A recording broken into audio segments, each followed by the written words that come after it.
जय श्री कृष्णा। मैं आचार्य ज्योति स्वागत करती हूँ आप सभी का वैदिक एस्ट्रो केंद्र में। दर्शकों, मैं आप सबसे एक सवाल पूछना चाहती हूँ। क्या आपको ऐसा लगा है कि पिछले कुछ हफ्तों से जीवन में एक अजीब सी बेचैनी है? मन में जो विचार हैं वो तेज हो गए हैं। कुछ निर्णय लेने हैं लेकिन दिशा साफ नहीं हो रही है। कुछ लोगों के साथ संबंध अचानक तनावपूर्ण भी हो गए हैं बिना किसी बड़े कारण के। तो सुनिए, ये आपकी गलती नहीं है, ये ग्रहों की स्थिति में हो रहे बदलाव का असर है। सूर्य मिथुन राशि में प्रवेश कर रहे हैं, गोचर कर रहे हैं, और ये गोचर इतना साधारण नहीं है। इस बार जो ग्रह योग बन रहे हैं वो 12 राशियों में कुछ राशियों के जीवन को पूरी तरीके से बदल भी सकते हैं, और कुछ राशियों के लिए काल किसी वरदान से कम नहीं भी साबित हो सकता है। यह वीडियो अंत तक जरूर देखें, क्योंकि बीच में जो मैं बताने वाली हूँ वो काफी इंपॉर्टेंट है। यहाँ पर देखिए, जो हम गोचर की बात कर रहे हैं, ज्योतिष शास्त्र में एक सूत्र है जो मुझे बार बार याद आ रहा है इस गोचर के बारे में चर्चा शुरू करने से पहले। ग्रहाणाम चरित्रम दिव्यम फलदम शुभमेव च। अर्थात ग्रहों की चाल दिव्य है, वह फल देती ही है, शुभ हो या अशुभ। अब सूर्य को हम ग्रहों का राजा कहते हैं, ग्रहों के राजा, आत्मा के कारक। बृहद पाराशर होरा शास्त्र में लिखा है, आत्म कारकः सूर्य। सूर्य आत्मा के प्रतिनिधि हैं, पिता है, अधिकार और यश के स्वामी हैं। यह सूर्य जब मिथुन राशि में प्रवेश करते हैं तो होता क्या है? देखिए, मिथुन राशि बुध की राशि है, वायु तत्व की राशि है, द्विस्वभाव राशि है। अब ये राशि है बुद्धि की, व्यापार की, संचार की, यात्रा की और दो चेहरों की। मिथुन में हमेशा एक द्वंद रहता है, एक निर्णय और उसके एक विपरीत रास्ता, एक रास्ता और एक दूसरा छोर। जब सूर्य यहाँ प्रवेश करते हैं तो आत्मा और बुद्धि का संघर्ष शुरू होता है, अहंकार और विवेक आमने सामने आते हैं। लेकिन इस बार यह बात जो है, ध्यान से सुनिए कि यह गोचर अकेला नहीं है। यहाँ पर और भी ग्रहों की शक्तिशाली स्थिति बन रही है। यह संयोग, यह ग्रह व्यवस्था आपके जीवन पर जो प्रभाव डालेगी उसे समझना बहुत इंपॉर्टेंट है। दर्शकों, ज्योतिष में जब भी हम किसी गोचर का विश्लेषण करते हैं तो केवल एक ग्रह को नहीं, हमें पूरे ब्रह्मांड के जो बाकी ग्रह हैं उनकी स्थिति को भी समझना होता है, उनके प्रभाव को भी उस गोचर के आधार पर जानना होता है।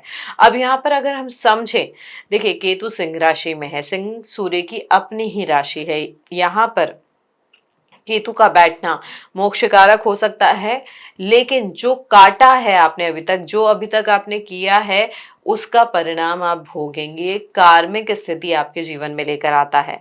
केतु जहां बैठते हैं ना, वहां की चीजों से भी धीरे धीरे विरक्ति होने लगती है। सिंह में केतु अहंकार और प्रतिष्ठा से विरक्ति दे सकते हैं। अनेक लोगों को इस काल में लगेगा कि जो पद, वो जो मान वो चाहते थे वो मिल भी जाए तो उन्हें सेटिस्फैक्शन नहीं मिलेगा। यह केतु का खेल होता है। राहु जो है कुंभ में है। राहु केतु की धुरी जो है, कुंभ की जो स्थिति है, ये बेसिकली भविष्य बनाम परंपरा का युद्ध है। इसे ज्योतिष में बहुत सुंदर तरीके से बताया गया कि राहु वो सपना है जो आपको नींद नहीं आने देता। कुंभ में राहु कह रहे हैं कि नई टेक्निक से अपनाओ, ग्रुप से जुड़ो, बड़ा सोचो, लेकिन साथ ही इल्यूजन से सावधान रहो। शनि मीन में विराजमान है। यह स्थिति बहुत महत्वपूर्ण है। शनि न्याय के देवता है। गुरु की राशि मीन में बैठकर कर्मों का हिसाब कर रहे हैं, लेकिन मीन में शनि की क्रूरता नहीं, यहाँ उनमें एक आध्यात्मिक गहराई है। जो लोग अपने कर्म से कभी नहीं भागे, उनके लिए शनि यहाँ न्याय लेकर आएंगे, देर से लेकिन पक्का। मंगल मेष राशि में है, स्वराशि में है। ये मंगल का घर है। यहाँ वो स्वतंत्र है, बलशाली है, तीव्र है। स्वराशि का मंगल कहता है उठो, लड़ो, जीतो। यह ऊर्जा वातावरण में है, और जो उसे सही दिशा में लगाएगा वो आगे जाएगा, जो उसे क्रोध में बर्बाद करेगा वो पछताएगा। सूर्य और बुध की जो स्थिति है, यहाँ पर ये जो मिथुन राशि का गोचर हो रहा है, पूरा सेंटर पॉइंट हमारे डिस्कशन का वो ही है। यहाँ पर देखिए, ज्योतिष शास्त्र में जब सूर्य और बुध की युति होती है तो उसे बुध आदित्य योग कहा जाता है। ये योग बुद्धि, वाक शक्ति, व्यापारिक कुशलता और संचार में असाधारण वृद्धि करती है। मिथुन जो पहले से ही बुद्धि और संचार की राशि है, यहाँ यह योग बनना अत्यंत शक्तिशाली है। लेकिन एक चीज और है कि मिथुन में सूर्य की एक कमजोरी भी होती है। सूर्य अग्नि तत्व की राशि है, अग्नि तत्व के ग्रह हैं, और मिथुन राशि जो है वायु तत्व की राशि है। वायु आपको भड़काती भी है और बुझाती भी है। अर्थात इस काल में आपकी बुद्धि तेज हो सकती है, लेकिन अस्थिर भी हो सकती है। निर्णय जल्दी लेंगे, कभी सही कभी गलत, संभल कर चलना है। और सबसे महत्वपूर्ण स्थिति, ग्रह की स्थिति की बात करें, वो है गुरु और शुक्र का दोनों को कर्क राशि में एक साथ युति करना। ये बहुत महत्वपूर्ण है, इसे समझें। गुरु कर्क राशि में उच्च के होते हैं, यहाँ पर उनके साथ शुक्र की जो युति हो रही है, तो यहाँ पर एक साथ दिव्य योग बन रहा है जो कई वर्षों में एक बार बनता है। जिन जिन राशियों पे दृष्टि होगी उनके जीवन काल में कुछ ऐसा होगा जो वो हमेशा याद रखेंगे। अब बात करते हैं ग्रहों की स्थिति के वृहद परिणाम समझने के बाद राशि अनुसार इस गोचर का क्या परिणाम निकलेगा। तो मेष राशि से शुरू करते हैं। तो सूर्य का ये जो गोचर हो रहा है आपके तीसरे भाव में हो रहा है। तीसरे भाव में सूर्य का गोचर, यहाँ पर देखिए कई ज्योतिष इस गोचर का इंतजार करते हैं, क्योंकि तीसरे भाव के सूर्य का मतलब है पराक्रम की जागृति, साहस की वापसी और अपनी आवाज का बुलंद होना। आपके शत्रु जो अब तक आंखें दिखा रहे थे वो पीछे हटेंगे। यहाँ पर मंगल भी स्वराशि यानी लग्न में बैठे हैं, तो आपका दोगुना बल हो जा रहा है। आप इस काल में जो भी एफर्ट्स करेंगे, जो भी प्रयास करेंगे, उसमें एक योद्धा की तरह उतरेंगे। व्यापार में नई दशा खुल सकती है, और साथ ही साथ क्योंकि शुक्र और गुरु की युति आपके चौथे भाव में हो रही, तो घर में सुख और मां से प्रेम का वातावरण बनेगा। बस एक सावधानी रखें, छोटे भाई या बहन के साथ किसी विषय पर अनावश्यक विवाद ना करें। वृषभ राशि वालों के लिए बात करें तो देखिए सूर्य आपके दूसरे भाव में आ रहे हैं। दूसरा भाव धन का भाव, परिवार का भाव, सबसे महत्वपूर्ण वाणी का भाव।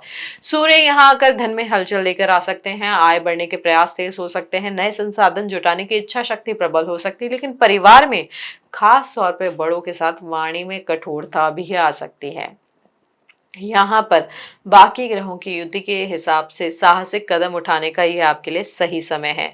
शनि भी क्योंकि आपके एकादश भाव में है, तो मेहनत का धीरे धीरे फल मिलेगा। सीधी बात बस इतनी है कि इस काल में मुंह से निकला एक कड़वा शब्द बहुत बड़ा नुकसान भी दे सकता है। तो वाणी ही इस काल का सबसे बड़ा आपके लिए हथियार है, इसे सोच समझकर इस्तेमाल करें। मिथुन राशि के जातकों के लिए बात करें तो यह आपका समय है। सूर्य आपके लग्न में आ रहे हैं। लग्न यानी स्वयं का भाव। जब सूर्य लग्न में आते हैं तो आप पूरे वर्ष में सबसे अधिक तेजस्वी दिखते हैं। चेहरे पर एक आभा होती है, बातों में एक प्रभाव होता है, लोग आपकी ओर खिंचे चले आते हैं। और इस बार बुध आदित्य योग का प्रभाव लाभ भी आपको मिलेगा। बुद्धि तेज होगी, बोलने की क्षमता असाधारण होगी, व्यापार में आगे बढ़ने के रास्ते खुलेंगे। साथ ही गुरु और शुक्र आपके दूसरे भाव में है, तो धन में वृद्धि और परिवार में सुख का वातावरण भी रहेगा। लेकिन यहाँ पर एक बात जानना जरूरी है कि सूर्य लग्न में अहंकार भी लाते हैं। तो जिस दिन आपने ये सोच लिया कि मैं ही सब जानता हूं, उसी दिन से ये काल आपके खिलाफ काम करने लग सकता है, इसलिए विनम्रता बनाए रखें। कर्क राशि वालों के लिए सूर्य आपके द्वादश भाव में आ रहे हैं, और यहाँ पर 12वें भाव के नाम से लोग घबरा जाते हैं। लेकिन यहाँ पर ये देखिए कि द्वादश भाव व्यय का भाव जरूर है, अकेलेपन का भाव जरूर है। यहाँ पर नींद की थोड़ी प्रॉब्लम्स हो सकती है, बेचैनी भी हो सकती है, लेकिन आपके पास हमारे जो कर्क राशि के जातक है उनके लिए उच्च के गुरु और शुक्र लग्न में युति कर रहे हैं। ये सबसे बड़ा सुरक्षा कवच है आपके लिए। गुरु कह रहे हैं मैं साथ हूं आपके। जब उच्च के गुरु लग्न में हो तो कोई भी अशुभ ग्रह आपको अधिक नुकसान नहीं पहुंचा सकता। इस काल को आध्यात्मिकता, ध्यान और भीतरी शक्ति के विकास में लगाए। जो भीतर से मजबूत होगा वो बाहर से अजय साबित होगा। सिंह राशि वालों के लिए सूर्य आपके एकादश भाव में गोचर करेंगे। एकादश भाव जो इच्छा पूर्ति का भाव है, शुक्र यहाँ पर सूर्य आकर आय के द्वार आपके लिए खोलेंगे। जो प्रयास महीनों से चल रहे थे उनका फल अब आपको दिखेगा। पुराने मित्र अचानक काम आएंगे, नेटवर्क बढ़ेगा, लेकिन केतु आपके लग्न में बैठे हैं। तो एक अजीब सा क्वेश्चन आपके पास आ सकता है, जो मिल रहा है क्या वो एक्चुअली में मैं चाहता हूँ। बाहर से भले ही जीत होगी, लेकिन भीतर एक खालीपन फील हो सकता है। इसका उपाय क्या है? जो मिल रहा है उसे किसी की सेवा में लगाए। जब आप अपनी सफलता को केवल अपने लिए नहीं बल्कि दूसरों के लिए भी उपयोग करते हैं, तब केतु संतुष्ट होते हैं। कन्या राशि के जातकों की बात करें तो देखिए सूर्य आपके दशम भाव में आ रहे हैं। दशम भाव जो कर्म का भाव है, यश का भाव है, उच्च अधिकारियों का भाव है।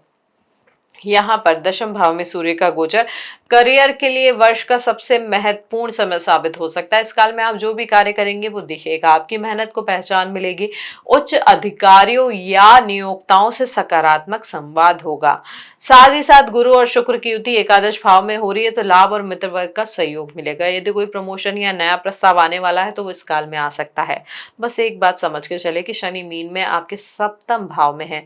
साझेदारी में किसी के साथ जल्द में कागज पर हस्ताक्षर नहीं करें। तुला राशि के जातकों के लिए बात करें तो सूर्य आपके भाग्य भागिनी नवे भाव में आ रहे हैं। ये गोचर उन गोचरों में से एक है जिसे देखकर ज्योतिष कहते हैं कि अब समय आ गया है। जो लोग लंबे समय से किसी लक्ष्य के लिए प्रतीक्षा कर रहे थे, इस काल में भाग्य उनका साथ देगा। क्योंकि गुरु और शुक्र भी दशम भाव में है तो करियर और सामाजिक प्रतिष्ठा में बड़ा अवसर आ सकता है। धार्मिक कार्य कर सकते हैं, तीर्थ यात्रा की योजना बना सकते हैं, साथ ही अपने गुरु का आशीर्वाद भी ले सकते हैं और लेने का प्रयास ज्यादा करें। यह काल उनके लिए फलदायी होगा जो कर्म के साथ साथ धर्म में भी विश्वास रखते हैं। हमारे वृश्चिक राशि के जातकों के लिए बात करें तो यहाँ पर अष्टम भाव में गोचर होगा। सुनते ही मन में कुछ भारी लगने लगता है ना अष्टम भाव के बारे में। अष्टम भाव को हम ज्योतिष में केवल संकट का भाव नहीं कहते हैं, यहाँ पर यह समझना जरूरी है, ये बेसिकली एक ट्रांसफॉर्मेशन का भाव है। वह भाव है जो आपको पुराने खोल से बाहर निकालता है। इस काल में स्वास्थ्य और वाहनों के प्रति सावधानी थोड़ी जरूरी है। अनजान लोगों पर अत्यधिक विश्वास ना करें, लेकिन साथ ही इस काल में आपके भीतर एक गहरी शक्ति जागेगी, वह शक्ति जो आपको खुद हैरान कर देगी। जो छिपा था वो उजागर होगा, जो पुराना था वो जाएगा और जो नया आएगा वो बेहतर होगा। हमारे धनु राशि के जातकों की बात करें तो सूर्य आपके सप्तम भाव में गोचर करेंगे। सूर्य सप्तम में आना एक स्पष्ट संदेश देता है, अहंकार और संबंध एक साथ नहीं चल सकते। इस काल में जीवन साथी या साझेदार के साथ मतभेद हो सकते हैं और अगर आपने मैं ही सही हूं की जिद पकड़ी तो ये मतभेद बड़ा भी हो सकता है। लेकिन क्योंकि गुरु और शुक्र आपके अष्टम भाव में है और उच्च गुरु की शक्ति इस तनाव को थोड़ा संभालने की क्षमता आपको देगी। लेकिन इस काल का एक ही मंत्र है, संवाद संवाद और संवाद। जो बात मन में है कहें, जो बात सामने वाले के मन में है सुने। संबंध तभी टिकते हैं। मकर राशि के जातकों की बात करें तो यहाँ पर सूर्य आपके छठे भाव में आ रहे हैं। यहाँ शत्रुओं पर, प्रतिस्पर्धियों पर, बीमारियों पर विजय का काल आपके लिए साबित हो सकता है। यह समय जो लोग आपके खिलाफ थे वो पीछे हटेंगे। जो मुकदमा या विवाद चल रहा था उसमें आपके पक्ष में परिस्थितियां बनेगी। नौकरी में प्रतिस्पर्धी आपसे पिछड़ेंगे। साथ ही क्योंकि गुरु और शुक्र सप्तम भाव में है तो विवाह और साझेदारी में शुभ समाचार भी आ सकते हैं। कुंभ राशि वालों के लिए जो गोचर हो रहा है आपके पंचम भाव में हो रहा है, बुद्धि के भाव में हो रहा है, प्रेम के भाव में हो रहा है। इस काल में आपकी बुद्धि अपने शिखर पर होगी। जो विचार आपके मन में आएंगे वो केवल आपके नहीं होंगे, वो समाज के लिए उपयोगी होंगे। विद्यार्थियों के लिए भी ये परीक्षा और प्रतियोगिता में सफलता का काल है। क्योंकि राहु आपके लग्न में है तो कोई अचानक अप्रत्याशित अवसर भी आ सकता है, उससे चूकिए मत। मीन राशि के जातकों के लिए बात करें तो ये गोचर आपके चौथे भाव में हो रहा है तो सूर्य यहाँ आकर आपके जो सारे विषय हैं, चाहे घर का विषय हो, माँ, मन और सुख का जो विषय है उस पर कहीं ना कहीं थोड़ा सा दबाव बना सकता है। घर में कोई ना कोई विवाद उठ सकता है। माँ के स्वास्थ्य का भी ध्यान रखें। इस समय मन अशांत भी थोड़ा सा हो सकता है। लेकिन यहाँ पर महत्वपूर्ण चीज ये है कि शनि आपके लग्न में बैठे हैं, वह धीरे धीरे आपको स्थिरता की ओर ले जाएंगे। साथ ही साथ गुरु शुक्र पंचम भाव में है, उच्च के गुरु के साथ शुक्र की युति हो रही है तो घर से संबंधित कोई भी बड़ा निर्णय इस समय जल्दबाजी में नहीं लेना है। यहाँ पर प्रेम में मधुरता बनाए रखें। संतान से जुड़ा हुआ शुभ समाचार भी मिल सकता है तो यहाँ पर इन चीजों को समझ के चले और उसी के अनुसार अपनी दिशा को चुने। अब दर्शकों उपाय के बारे में बात करें तो यहाँ पर एक बात मैं आपको बताना जरूर चाहूंगी कि उपाय तभी काम करते हैं जब व्यक्ति का इरादा शुद्ध हो। नियमित रूप से करे, पूर्ण श्रद्धा भाव से करे। अनुष्ठान केवल कर्मकांड नहीं है, ये ऊर्जा के साथ आपका कम्युनिकेशन यानी संवाद होता है।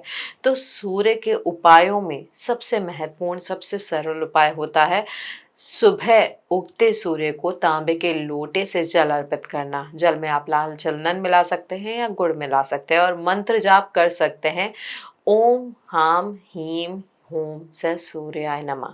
केवल 11 बार भी काफी है अगर मन से हो तो।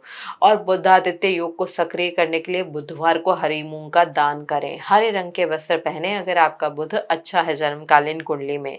इस काल में लेखन, बोलना, पढ़ाना, व्यापार, इन कार्यों में समय लगाए। योग बनने से फल नहीं मिलता, योग का उपयोग करने से फल मिलता है। और एक यूनिवर्सल उपाय है कि इस गोचर काल में वाणी पर संयम रखे। मिथुन वाणी की राशि है। इस काल में बोला हुआ शब्द चाहे अच्छा हो या बुरा हो अपना असर जरूर दिखाता है। तो सूर्य मिथुन में आकर हम सभी से बेसिकली ये पूछ रहे हैं कि क्या तुम्हारी बुद्धि और तुम्हारी आत्मा एक दिशा में चल रही है। जब बुद्धि और आत्मा एक साथ चलती हैं तब बुद्धादित्य योग अपना सर्वोच्च फल देता है। जब वह अलग अलग दिशाओं में भटकती है तब यही योग भ्रम और अशांति लाता है। देखिए, ग्रह आपको अवसर देते हैं, उसका उपयोग करना या ना करना यह आपके हाथ में होता है। गुरु शुक्र की दिव्य स्थिति जो बन रही है, युति जो बन रही है, शनि न्याय का जो हिसाब कर रहे हैं मीन में, मंगल जो शक्ति दे रहे हैं, यह समय असाधारण है। इसे पहचानिए, इसका उपयोग करिए। यदि ये वीडियो से आप कनेक्ट कर पाए हो, ये जो विश्लेषण हमने किया वो आप समझ पाए हो, तो इसे शेयर करें उन लोगों के साथ जिन्हें इसकी ज़रूरत है।